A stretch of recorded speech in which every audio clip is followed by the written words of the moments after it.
Hey, all you super players out there, Ben Loy's aka 5 Buck Lunch, and I played in the Gencon event last weekend. There's a stream VOD for it on the channel if you want to take a look at that. I did okay, 3-2, and I played some rough matchups. I had some really close losses, but it was a lot of fun. I did the webcam event, which was very enjoyable.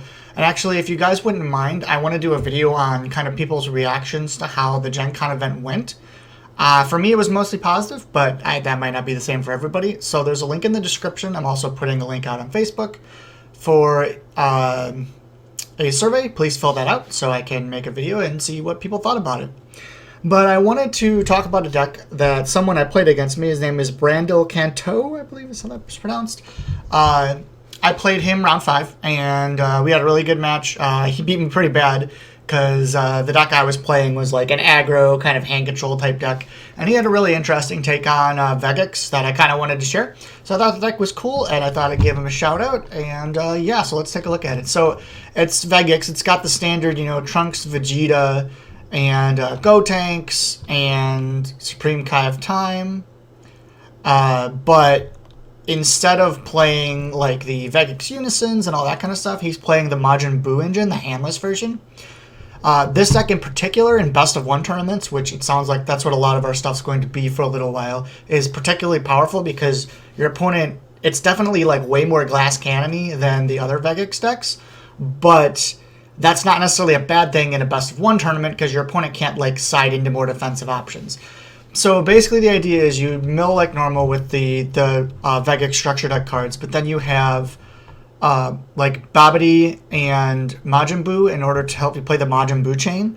And for those of you that don't know how that works, basically you play Babidi, and then if you have 2 or more energy, you can discard a card to play the 2-drop Majin Buu from your drop area.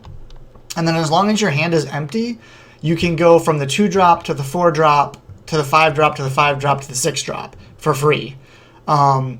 And so that gives you 5 attacks, 1 of which is critical, 1 of which is double strike, and it just gives you a bunch of attacks, but in the process you have to empty your hand or you can't do it. So unlike the old Majin Buu deck that played this chain, where at the end of your turn, if your hand was empty, you draw 5 cards, you don't do that in Vegeks. So you basically don't have any way to defend yourself, but you get to just throw out so many attacks that your opponent's going to lose most of their cards trying to defend themselves anyways.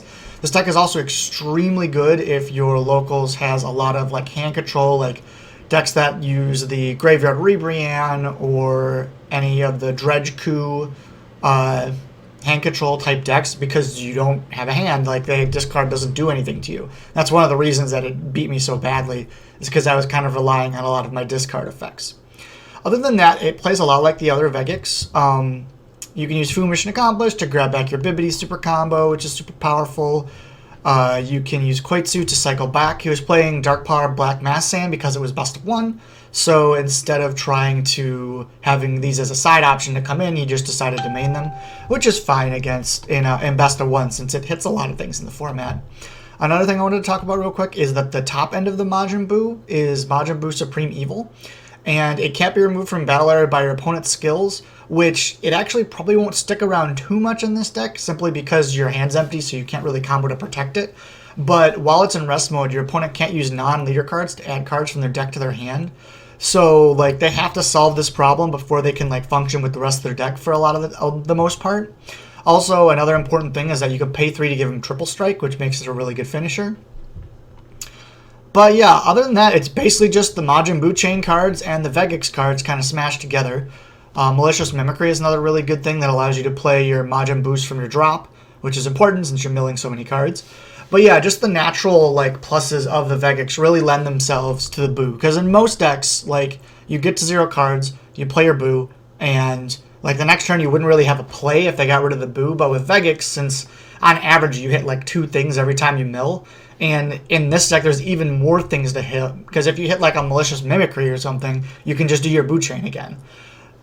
So yeah, it's just a really cool idea, really cool deck design, something a little different than like standard Vegeks decks we've been having.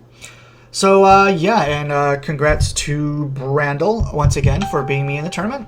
And what do you guys think? You think this build's good? I honestly don't see anything wrong with it looking at it. I was going to change some stuff, but it looks pretty fine to me. I'm definitely going to be trying it out at my locals yet. I haven't had a chance to play it, but it looks really fun. So yeah, please, in the description below, go ahead and fill out that survey for me so I can make that video.